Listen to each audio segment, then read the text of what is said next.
പാഠം 654. ഒരു ശമ്പള ദിവസം.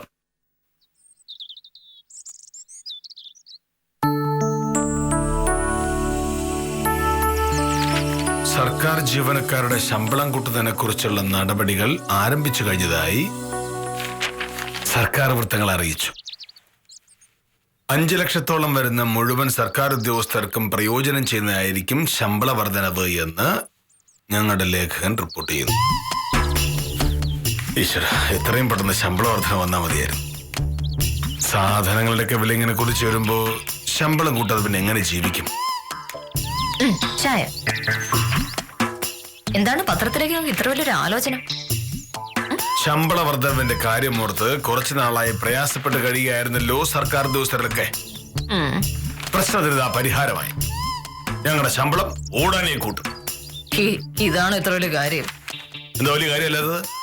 ആമേ, കേരളത്തിൽ 5 ലക്ഷത്തിലധികം സർക്കാർ ഉദ്യോഗസ്ഥരുണ്ട്.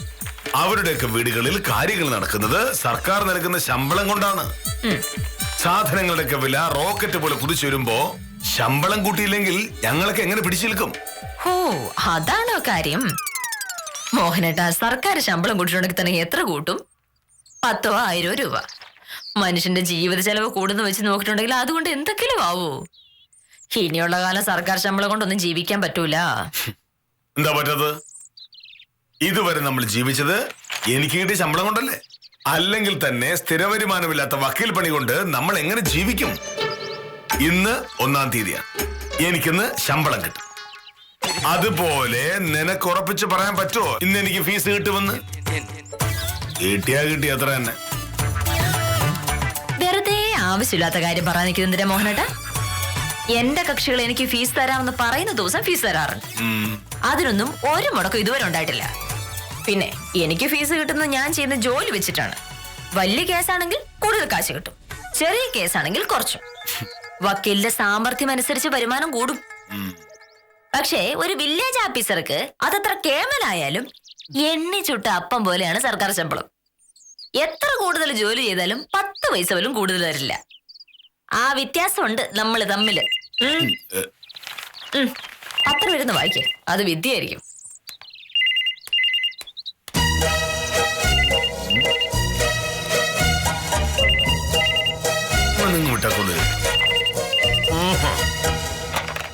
ഹലോ. ആ വിദ്യ, നീയാണെന്ന് ഞാൻ പ്രതീക്ഷിച്ചു. മോഹനേട്ടനോട് ഞാനിപ്പോ പറഞ്ഞതേ ഉള്ളൂ അത് നീയായിരിക്കുന്നു. ഓ, എനിക്ക് ഓർമ്മയുണ്ട്. നിനക്ക് നാളെ രാവിലെ കിട്ടിയ പോരെ? സത്യഭാമ ഒരു കാര്യം പറഞ്ഞിട്ടുണ്ടെങ്കിൽ അത് പറഞ്ഞതാണ്. നാളെ രൂപ 10,000 ഞാൻ നിനക്ക് തന്നിരിക്കും, പോരെ? ശരി. 10,000 രൂപ നീ വിദ്യാലക്ഷ്മി കൊടുക്കുവോ? എന്തിന്? അതെന്തിനാന്നൊന്നും ഞാൻ ചോദിച്ചില്ല. അവക്ക് എന്തൊരു ആവശ്യമുണ്ടോ 10,000 രൂപയോട് വായ്പ ചോദിച്ചു. കൊടുക്കാന്ന് ഞാൻ പറഞ്ഞു, അത്രയോട് കാര്യം. പക്ഷേ നിന്റെ കയ്യിൽ 10,000 രൂപ ഇല്ലല്ലോ. ഇപ്പൊ ഇല്ല, പക്ഷേ വൈകിട്ടത്തേക്ക് ഉണ്ടാകുമല്ലോ. എന്താ മോഷ്ടിക്കുമോ? എന്തിന്? ഞാൻ ഈ നാട്ടിലെ വളരെ തിരക്കുള്ളൊരു വക്കീലാണ്. ഒരു വക്കീലിന് 10,000 രൂപയ്ക്ക് എന്താ മോഹനേട്ടാ പാട്? മോഹനേട്ടൻ പേടിക്കണ്ട. മോഹനേട്ടന്റെ ശമ്പളത്തിൽ 100 രൂപ പോലും എനിക്ക് തരണ്ട. അപ്പൊ പ്രശ്നം തീർന്നല്ലോ. പിന്നെ മോഹനേട്ടാ, ശങ്കരൻകുട്ടിയുടെ കേസ് വാദിച്ച വകയിൽ രൂപ 15,000 ഇന്ന് എനിക്ക് കിട്ടും. അതിന്ന് 10,000 രൂപ ഞാൻ വിധിക്ക് കൊടുക്കാന്ന് പറഞ്ഞു. അത്രയുള്ളൂ കാര്യം. എന്നിട്ട് ഈ കാര്യം എന്താ എന്നോട് പറയാറുണ്ട്?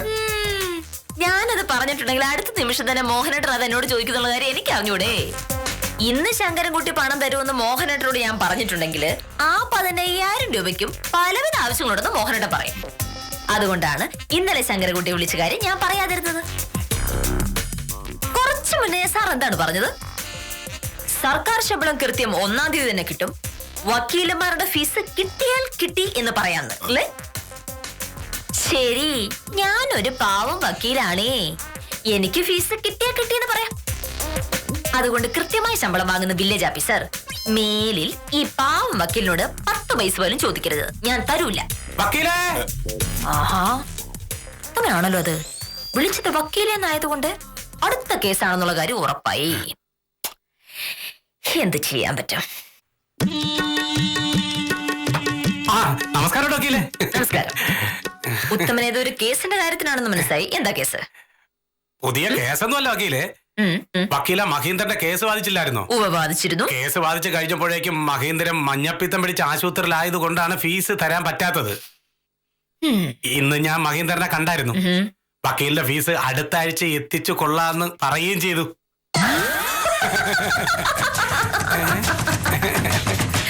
അപ്പൊ കാര്യങ്ങൾ അങ്ങനെയാണ്. കേട്ടോ ഉത്തമ? ചില സർക്കാർ ഉദ്യോഗസ്ഥന്മാരെ പറയുന്നത് അവർക്ക് മാത്രമേ 1-ാം തീയതി കൃത്യമായിട്ട് കാശ് കിട്ടുകയുള്ളൂ, വക്കീലന്മാർക്കൊക്കെ കാശ് കിട്ടിയാൽ ആയി എന്നാണെന്ന്. അങ്ങനെയല്ല, വക്കീലന്മാർക്കും കൃത്യമായിട്ട് കാശ് കിട്ടുമെന്ന് ഉത്തമൻ അറിയാലോ. പിന്നെ കൃത്യമായിട്ട് കിട്ടിയില്ലല്ലോ. കേസ് വാദിച്ച് ജയിച്ചു കഴിഞ്ഞിട്ട് ദിവസങ്ങൾ എത്രയായി? ഇതുവരെ ബ്രഹ്മാനന്ദനോ മഹേന്ദ്രൻ കാശ് തന്നില്ല. ഇപ്പൊ ഉത്തമനോട്ട് പറയിപ്പിക്കുക അടുത്ത ആഴ്ച തന്നോളാമെന്ന്. അല്ല സാർ, അത് മഹേന്ദ്രൻ മഞ്ഞപ്പിത്തം പിടിച്ച ആശുപത്രിയിലായിരുന്നുകൊണ്ടാണ്. അല്ലെങ്കിൽ പിന്നെ അന്നേ ഫീസ് കൊടുക്കുമായിരുന്നു. ഉത്തമ, സംസ്ഥാന മുഖ്യമന്ത്രിക്കോ ധനകാര്യമന്ത്രിക്കോ മഞ്ഞപ്പിത്തമാണെന്ന് പറഞ്ഞ് സർക്കാർ ഉദ്യോഗസ്ഥന്മാരുടെ ശമ്പളം പിന്നെ തരാം, നാളെ തരാം, മറ്റന്നാ തരാം എന്ന് പറയാറുണ്ടോ? ഇല്ല അതില്ല സാർ. കാശ് കിട്ടണമെങ്കിൽ സമയത്ത് കിട്ടണം. ഞങ്ങൾ സർക്കാർ ഉദ്യോഗസ്ഥർക്ക് 1-ാം തീയതി കിട്ടും, അത്രേ ഞാൻ പറഞ്ഞുള്ളൂ. ഈ 1-ാം തീയതി എന്ന് പറഞ്ഞ 2-ാം തീയതി ആയതുകൊണ്ട് ആകാശം ഒന്നൊടിഞ്ഞു വീഴാൻ പോകുന്നില്ലല്ലോ. കേട്ടോ ഉത്തമ, വിദ്യാലക്ഷ്മിനോട് കുറച്ച് കാശ് കടം ചോദിച്ചു. എന്റെ ഇല്ലാത്തത് കൊണ്ട് മോഹനേട്ടന്റെ കാല് പിടിക്കുമല്ലോ എന്ന് കരുതിയിരിക്കുമ്പോഴാണ് ഇന്നലെ ദൈവമായിട്ട് ശങ്കരൻകുട്ടിയെ കൊണ്ട് എന്നെ വിളിപ്പിച്ചത്. ശങ്കരൻകുട്ടി വിളിച്ചിട്ട് തരാനുള്ള കാശ് ഇന്ന് തരാമെന്ന് പറഞ്ഞതോടെ എന്റെ ടെൻഷൻ മുഴുവൻ ഒഴിവായി. ശങ്കരൻകുട്ടി കൃത്യസമയത്ത് വിളിച്ചില്ലായിരുന്നെങ്കിൽ ഞാൻ ഈ മോഹനേഷ് സാറിന്റെ കാല് പിടിച്ചരക്കേണ്ടി വരുമായിരുന്നല്ലോ. പിടിച്ചില്ല. കിട്ടിയ അവസരത്തിൽ വില്ലേജ് ചെറുതായിട്ടൊന്നും ചൊറിഞ്ഞതാ. ഇനി എന്തെങ്കിലും കാശിന് ആവശ്യം വരും, വില്ലേജ് കാല് പിടിക്കേണ്ടി വരുമല്ലോ. കാല് പിടിക്കാതെ കാര്യം നടക്കുമ്പോഴല്ലേ നമുക്ക് ചുമ്മാ പറ്റുള്ളൂ. ദൈവമായിട്ടൊന്ന അവസരം ഞാനങ്ങ് ഉപയോഗിച്ചു, അത്ര ഉള്ള കാര്യം. വിളിക്കുന്നു. ആ മഹേന്ദ്രന്റെ ആ പൈസ ഞാൻ തന്നെ വാങ്ങിച്ചോണ്ട് തരാം. ശരി വയ്ക്കില്ല. ഓക്കെ. ഫോൺ ആര് ചോദിച്ചില്ല. ഹലോ, അതെ സത്യഭാമയാണ്. ആ ശങ്കരകുട്ടി, ഞാൻ ഇപ്പൊ ശങ്കരകുട്ടിയുടെ കാര്യങ്ങൾ പറഞ്ഞതേ ഉള്ളൂ. അതെ, ഇന്ന് വൈകിട്ട് ഓഫീസിലേക്ക് വരില്ലേ? ഇല്ലേ? എന്തു പറ്റി? അങ്ങനെ പറഞ്ഞാൽ എങ്ങനെയാ? ശങ്കരൻകുട്ടി ഇന്ന് പൈസ തരാൻ ഇങ്ങോട്ട് വിളിച്ച് പറഞ്ഞതുകൊണ്ട് ഞാൻ എന്തെല്ലാം കാര്യങ്ങളാണ് ഏറ്റത്. ഞാൻ പൈസ കൊടുക്കാന്ന് പറഞ്ഞതോടെ എനിക്ക് വാക്ക് മാറ്റി പറയാൻ പറ്റുമോ? ഇത് വലിയ ചതിയായി പോയല്ലോ. എനിക്കൊന്നും കേക്കണ്ട.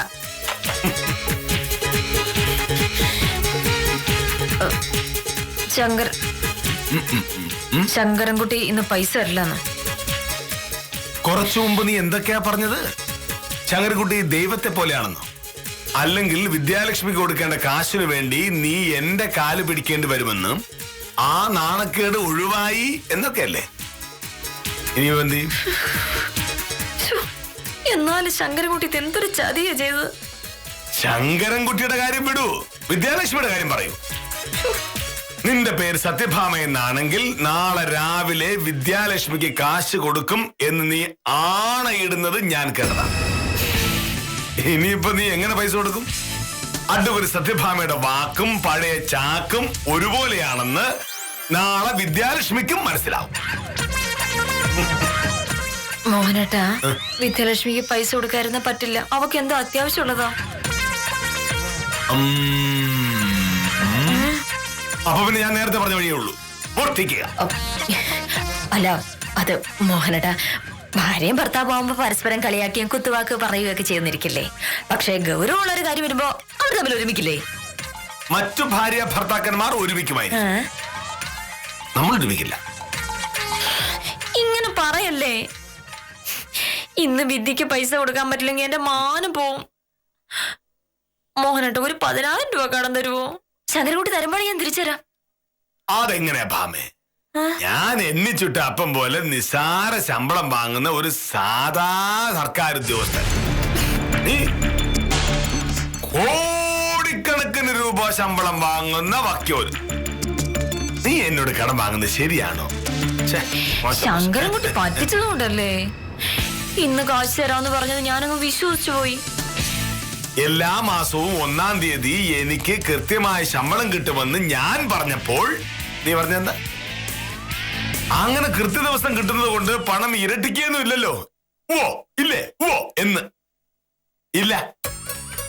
പക്ഷേ 1-ാം തീയതി കൃത്യമായും സർക്കാർ എനിക്ക് തരുന്ന ശമ്പളം ഞാൻ എങ്ങനെ നിനക്ക് തരും? നിനക്കത് ഇഷ്ടപ്പെടൂ? മോഹനട്ടോ ഈ കാര്യത്തിൽ വാശി കാണിക്കല്ലേ. എന്തായാലും മോഹനട്ട് ഇന്ന് ശമ്പളം കിട്ടില്ലേ? അതിന്റെ ഒരു 10,000 രൂപ തന്നിട്ടുണ്ടെങ്കിൽ 2 ദിവസത്തിനുള്ളിൽ ഞാൻ തിരിച്ചുതരാം. അല്ല, അങ്ങനെ ഞാൻ പണം തന്ന വിദ്യാലക്ഷ്മിയുടെ മുന്നിൽ നിനക്കാളാകാം. എനിക്കതുണ്ടെന്ന് ലാഭം. ശങ്കരൻകുട്ടി തരുന്നത് 15,000 രൂപയല്ലേ? അത് മുഴുവൻ മോഹനട്ട് ഞാൻ തന്നേക്കാം. പലിശ എടുത്തു. 10,000 രൂപയ്ക്ക് 2 ദിവസത്തേക്ക് 5,000 രൂപ പലിശയോ? അയ്യോ, അത് അന്യായമല്ലേ. എനിക്ക് പലിശ ഒന്നും വേണ്ട. പിന്നെന്താ വേണ്ടേ? നീ വിദ്യാലക്ഷ്മി വിളിച്ച് അവൾക്ക് ആവശ്യമുള്ള പണം തരുന്നത് മോഹനകൃഷ്ണൻ സാറാണെന്ന് പറയണം. ഞാൻ ശങ്കരൻകുട്ടി പണം തരാതെ പറ്റിച്ചത് കൊണ്ട് മോഹനേട്ടനോട് ചോദിച്ചപ്പോ മോഹനേട്ടൻ പണം തന്നത് കൊണ്ട് കാര്യം നടന്നു എന്നും പറയണം. അയ്യേ, അതൊക്കെ എന്തിനാ പറയണേ? ഞാൻ പൈസ അങ്ങനെയൊക്കെ പറഞ്ഞേ പറ്റൂ. ശരി, ഞാൻ പറഞ്ഞോളാം. ഇപ്പൊ പറയണം, എന്റെ മുന്നിൽ വെച്ച് പറയണം. അല്ല, അത് ഞാൻ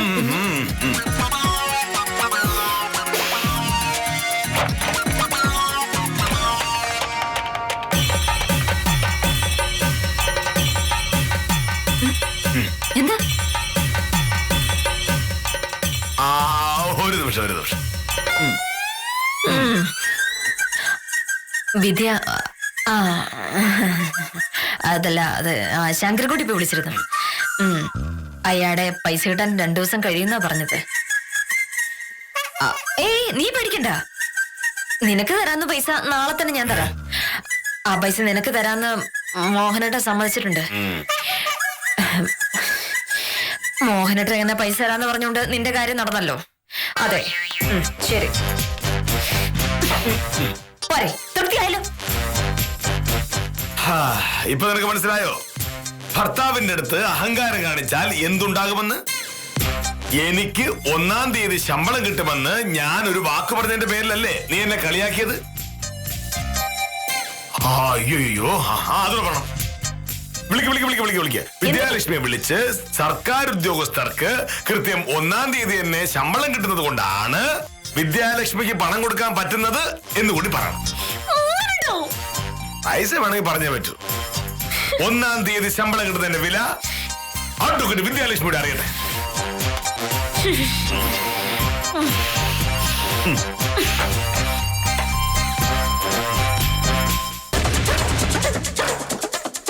വിദ്യ,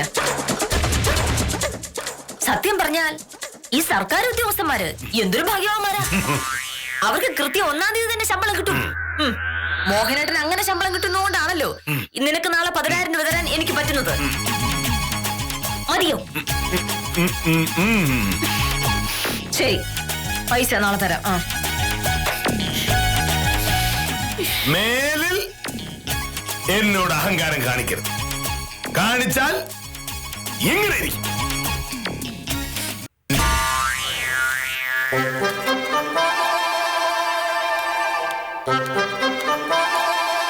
1-ാം തീയതിയായിട്ട് രാവിലെ അമ്മ ഒരു നീണ്ട ലിസ്റ്റ് തന്നു കാഞ്ഞിന സാറേ. മിക്കവാറും അതൊക്കെ വാങ്ങിച്ചു കഴിയുമ്പോൾ ശമ്പളത്തിൽ പിന്നെ ബാക്കി 10 പൈസ കാണും. 1 മാസം ശ്വാസം പിടിച്ച് കഴിയേണ്ടി വരും. എല്ലാവരുടെയും അവസ്ഥ അത് തന്നെയാ സ്വയംപ്രഭേ. വീടിന്റെ വാടകയും വണ്ടിയുടെ ലോണും അടച്ച് മോന്റെ ഫീസും കൊടുത്തു കഴിയുമ്പോ എന്റെ ശമ്പളം തീരും. പിന്നെ പ്രഹ്ലാദൻ ചേട്ടന്റെ ശമ്പളം കൊണ്ട് വീട്ടു ചെലവ് മുഴുവൻ നടത്തണം. കാഞ്ചന സാറിന്റെ വീട്ടിൽ 2 പേർക്കും വരുമാനം ഉണ്ടല്ലോ. എന്റെ അവസ്ഥ ഒന്ന് ആലോചിച്ച് നോക്ക്. എനിക്കൊരാളിന് കിട്ടുന്ന ശമ്പളം കൊണ്ട് സകല ചെലവും നടക്കണം. 2 കുട്ടികളാ പഠിക്കാൻ പോകുന്നത്. അമ്മയുടെ മരുന്നും മന്ത്രം വേറെ. രാവിലെ വരുന്ന വഴിക്ക് പലചരക്ക് കടക്കാരൻ മാധവൻ കുട്ടി തടുത്ത് നിർത്തി പറയുക, ശിശുവല സാറേ ഇന്ന് 1-ാം തീയതിയാ കേട്ടോ എന്ന്. ചായ കുടിക്കാൻ കിഷൻകുട്ടിയുടെ ചായക്കടയിൽ ചെന്നപ്പോഴേ അവനും പറഞ്ഞു, ഇന്ന് 1-ാം തീയതിയാണ് എന്ന്. 1-ാം തീയതി ആവുമ്പോ എന്നോട് സകലവർക്കും ഭയങ്കര സ്നേഹ. ശിശുപാല,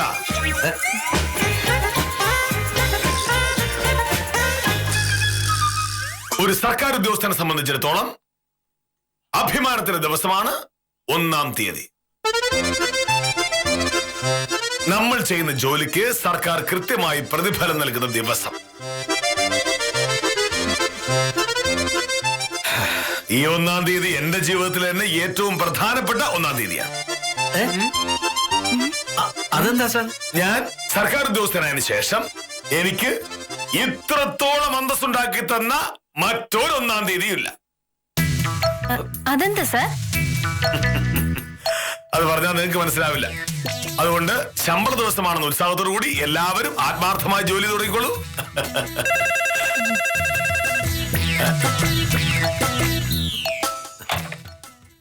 ഹലോ, അതെ, ശിശുപാലനാണ്. ആ, ജോസഫോ, എന്തൊക്കെയുണ്ട് വിശേഷം? അയ്യോ,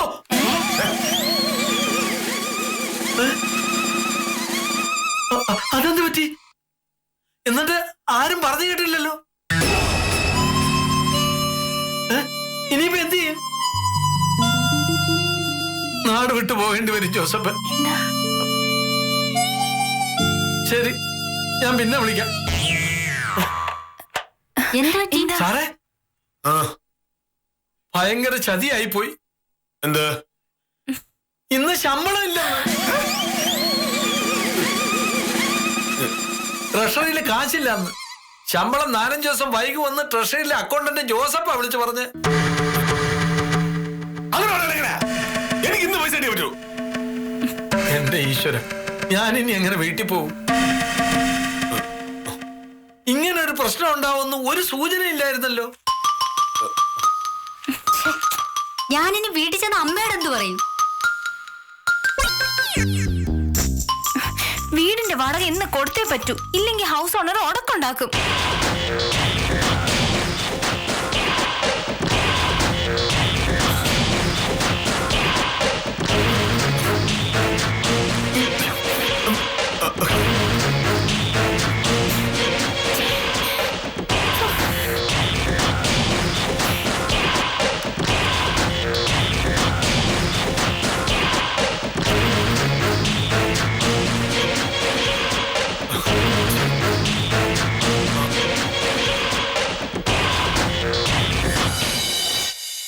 എല്ലാ മാസവും 1-ാം തീയതി എനിക്ക് കൃത്യമായ ശമ്പളം കിട്ടുമെന്ന് ഞാൻ പറഞ്ഞപ്പോൾ നീ പറഞ്ഞെന്താ? അങ്ങനെ കൃത്യ ദിവസം കിട്ടുന്നത് കൊണ്ട് പണം ഇരട്ടിക്കൊന്നും ഇല്ലല്ലോ. ഓ ഇല്ലേ, ഓ എന്ന് ഇല്ല. പക്ഷേ 1-ാം തീയതി കൃത്യമായും സർക്കാർ എനിക്ക് തരുന്ന ശമ്പളം ഞാൻ ഇങ്ങനെ നിനക്ക് തരും. നിനക്കത് ഇഷ്ടപ്പെടൂ?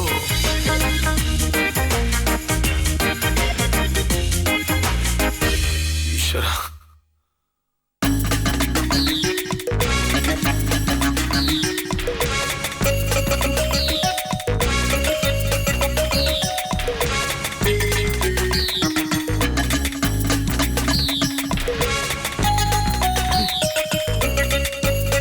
ഇങ്ങനെ ആലോചിച്ചുകൊണ്ട് നിന്നിട്ട് എന്താ ശിശുപാലൻ ചേട്ടാ കാര്യം? ശമ്പളം 2 ദിവസം കഴിഞ്ഞേ കിട്ടുമെന്നുള്ള സ്ഥിതിക്ക് നമുക്ക് നമ്മുടെ ജോലി നോക്കാം. പ്രൊഫസറിന് അങ്ങനെ പറയാം. ഞാൻ ആഫീസിൽ നിന്ന് തിരിച്ചു പോകുന്നത് നോക്കിയിരിക്കുക. ആ മാധവും കുട്ടി, കിഷൻകുട്ടിയൊക്കെ, അവരോട് ഞാൻ എന്ത് പറയും? ശമ്പളം കിട്ടിയില്ലെന്ന് പറയണം, അല്ലാതെ എന്ത് ചെയ്യാനാ? സർക്കാർ ശമ്പളം തരാത്ത നമ്മുടെ കുറ്റമാണോ? മാധവും കുട്ടിയോട് അങ്ങനെ പറഞ്ഞു നോക്കാം. പക്ഷേ പിള്ളേർക്ക് 2 പേർക്കും പുസ്തകം വാങ്ങുന്ന ദിവസമാണ് നാളെ. ശമ്പളം കിട്ടുമ്പോ തരാന്ന് പറഞ്ഞിരിക്കായിരുന്നു. മൂത്തവൻ 10-ാം ക്ലാസ്സിലാ. സമയത്തിന് പുസ്തകം വാങ്ങാൻ പറ്റിയില്ലെങ്കിൽ എന്ത് ചെയ്യും? ബാക്കിയെല്ലാം മാറ്റിവെക്കാം. അമ്മയ്ക്ക് മരുന്നിന് 10-3000 രൂപ വേണം. ഇന്നും കൂടിയുള്ള മരുന്നേ കാണുള്ളൂ. എല്ലാ മാസവും 1-ാം തീയതി വാങ്ങിച്ചുകൊണ്ടിരുന്നതാ. എന്റെ ഒരു 1500 രൂപയുണ്ട്, ഞാൻ അത് തരാം. വീടിന്റെ വാടകയും വണ്ടിയുടെ ലോണും ഒക്കെ ഒരാഴ്ച കഴിഞ്ഞ് കൊടുത്താലും മതി. ശിശുപാല,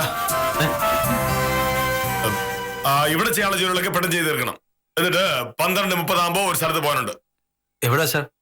അതപ്പോ പറയാം. പക്ഷേ ഇവിടത്തെ ജോലികൾ മുടങ്ങാതെ നോക്കുകയും വേണം. ശരി സാർ. ആ,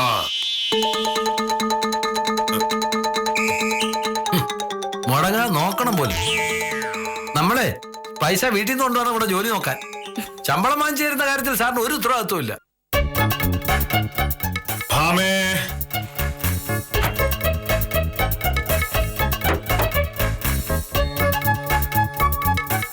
മോഹനേട്ടന് എത്ര താമസിച്ചത്?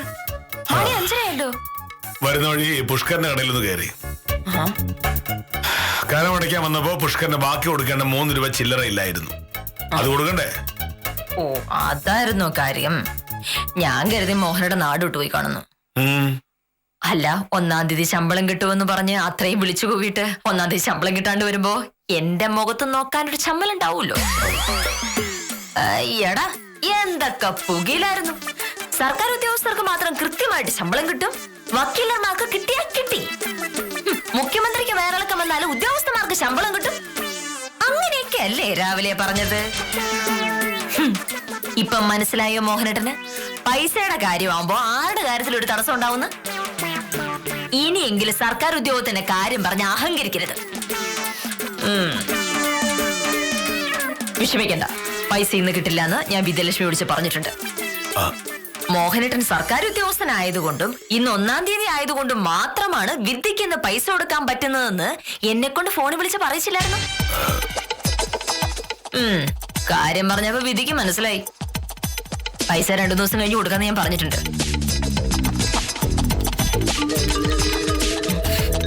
ദാ, 10,000 രൂപയുണ്ട്. ഇതെവിടുന്നാ? ബാങ്കില് സ്ഥിര നിക്ഷേപമായിട്ട് എടുത്താ വിദ്യാലക്ഷ്മി കൊടുക്കാൻ.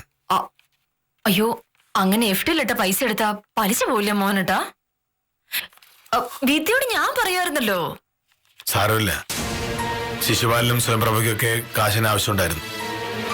ഇന്ന് ശമ്പളം കിട്ടുന്ന പ്രതീക്ഷിച്ചിരുന്നല്ലേ, അവർക്കും അത്യാവശ്യമുള്ള പൈസ കൊടുത്തു. അപ്പൊ പിന്നെ വിദ്യാലക്ഷ്മിയോട് പറഞ്ഞ വാക്ക് തെറ്റിക്കണ്ടെന്ന് കരുതി. എന്തൊക്കെ വാശി മുഷ്കം കാണിച്ചാലും എന്റെ വില്ലേജ് ഓഫീസർ ഒരു നല്ല മനുഷ്യനാ. നല്ല തങ്കപ്പെട്ട മനസ്സുള്ള ഒരു പച്ച മനുഷ്യൻ.